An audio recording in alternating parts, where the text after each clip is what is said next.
7 fixes to avoid major foundation problems. Makes perfect sense. This first one. Improve grading.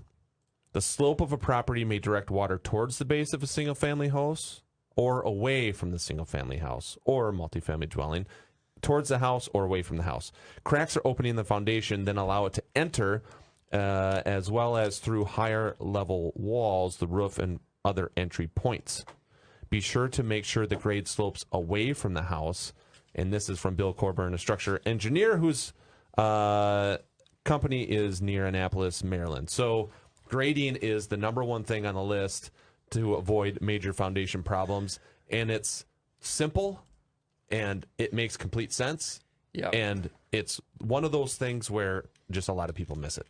A lot of people miss it. And it's, you know, you don't realize it a lot of times because you've got some landscaping around the house. You've got your rock and your mulch and the bushes start to grow, and you're not noticing that slope is sloping to the foundation.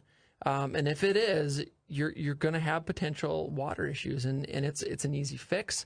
And it can certainly prevent a whole lot of problems in the basement. What you don't want to do is notice that there's a slope going towards your house and then just put more mulch or rock closer to the house and build that up so it looks like it's sloping away from the house. Right. You have the to ground fix the grade. itself, Yes. the ground itself has to be sloping away from the house. So sometimes you might have to, pull that stuff back away, look at that foundation grade, right, and see if it's going towards or away, and you're going to have to add dirt if it's going towards the house. Number 2 on the list, waterproof a foundation. We just had this done on a property of ours. We had the basement full waterproofing done. So they came in and they did drain tile around the interior, and then they put up, it's like a corrugated plastic that goes from the floor all the way to the ceiling. And so if moisture comes, it goes down into the drain tile. I'm pretty fascinated system, actually.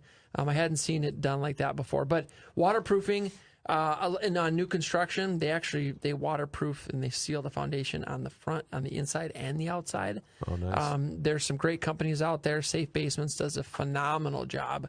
They can come in and repair and waterproof any basement in Minnesota. So waterproofing a foundation is a wonderful way to prevent foundation issues, and it's number 2 on the list. Number 3, install gutters and downspouts. So number 1 was the grading. Grading and gutters are the 2 biggest things you can do to prevent foundation issues and water in your basement. I would say 95% of the time you can correct any water intrusion or wet basements by doing those 2 things. And the gutters, there's a handful of really good gutter companies out there. There's the leaf guard, so you can have the gutter helmets, or you don't have to worry about the leaves and stuff.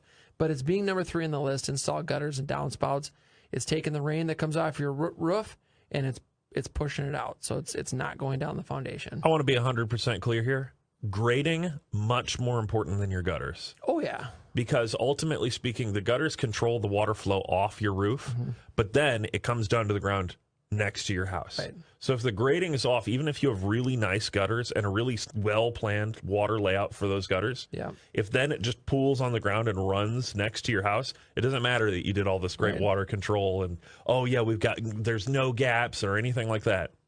Ultimately speaking, your grading is the number 1 thing. Number 4, keep large trees and bushes away from a house. We just had, holy smokes. We just had somebody out that trimmed up we had some big branches on a big larger tree, and they're getting close to the house. But you see that when you build new homes, the buyers and the homeowners, they go out and they buy these nice, cute little plants and these nice little trees, and they plant them all around the house, and it looks great. But those get bigger, and as they get bigger, they become an issue. Large trees can crack the foundation. They can get under the floor in the basement. Also, some of those big trees, you'll see having issues in the sewer, in your sewer. Yes. So you got to watch out. It's number 4 on the list. Yeah. Trees also, trees are real nice. I like trees. I like being in the shade. Trees also fall down. There's they do. there's a whole lot of downsides to having big trees right next to your house, and this is coming from a guy who lives in a one-story home that has two gigantic trees looming above it on either side. So I am woefully aware, but I can't really remove them at this point. But yeah, the small tree, it's okay. Small tree. But once you get past that medium-sized tree into the big tree, that's where it starts to become real problematic. It does. It does. So keep that in mind. It's number 4 on the list. Number 5, don't ignore cracks in the foundation. Don't ignore cracks in the foundation. So, well, don't they just go away? Out of sight, out of mind. Yeah, that's right. Look, slap some paint on it. Problem solved. Just put a big bush right in front of the crack. Then you don't have to see the crack. From the outside, yeah. Right. If you see it from the inside, I recommend chewing up some gum and press that gum in there nice and tight and then just paint over it. So, of course, it depends. Masonry gum, of course. It, of course, depends on the size of the crack. In Minnesota, we kid about there's 2 types of concrete. There's the concrete that is cracked and there's the concrete that will crack. And so in new construction, they'll put in systems like Zip Strip to control the cracking, but keep an eye on the cracks and don't ignore them. Make sure you seal them, or there's different things you can do to prevent foundation issues. And I tell you what, if you do have cracks or foundation stuff like that, I know Safe Basements, they have some really unique ways to fix that. That's not putting in a brand new foundation.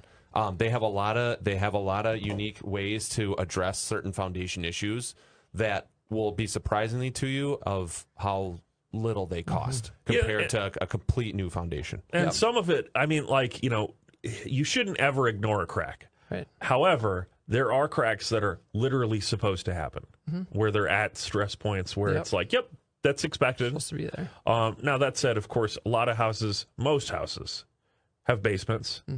If your slab in the basement itself below the frost grate is cracking, that's not good. Right. If it's, the stuff at the frost line and stuff, that's more expected, have someone out to look at it. And if it's heaving? If it's heaving? Not good. We got some problems. That's a different conversation.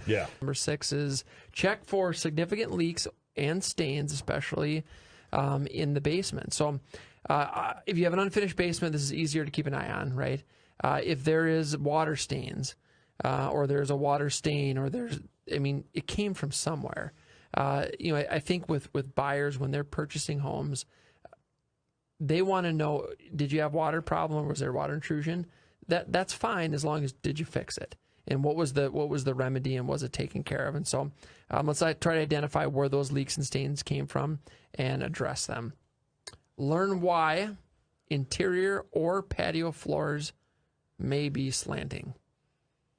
So you've got the stoop, maybe you've got your front stoop, or even the walkout. Oh yeah, and that's slanting again towards the house. I mean, folks, this is worse than your grade. There's the other thing too. Because you've got the concrete hard surface that flows right into the foundation. The other thing too, you see this all the time on older houses, including mine. The front steps, your door is 3 steps up because the foundation sticks out of the ground a little bit. And so you have, 2 or 3 steps to get up to your door. And there's basically a concrete pad there that's those 2 steps and so on. And most people don't notice this, but sometimes those disconnect from the house. Yes. Because they're actually just slightly leaning away more than they originally were. Yeah. And that means something has moved for some reason. It means water's probably going somewhere. Yeah. These are the things that you need to hunt down. And it's not going away from your foundation. Right. It just keeps getting worse and worse over time.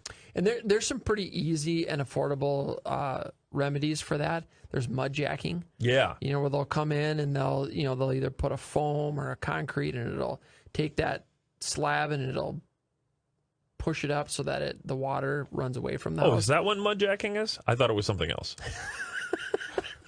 It's affordable, and it can. I mean, like, some things are just cosmetic, right? So if you've got walk out to the street and you've got pavers or whatever, and they're a little uneven, they can come out and fix that too. That's if it's 50 feet away from your house, it's not going to affect your foundation, but maybe you don't want puddles forming on your walkway. Right. And in the winter, you got ice that forms and accumulates, and so You have your nice little lake you have to walk across that turns into a glare ice, and it's generally not that expensive. No. It's certainly a lot cheaper than having someone come out and re-pour all the concrete, and sometimes that's the only remedy. It's true, but mud jacking, and there are a couple other remedies that are similar that very, very affordable. I mean,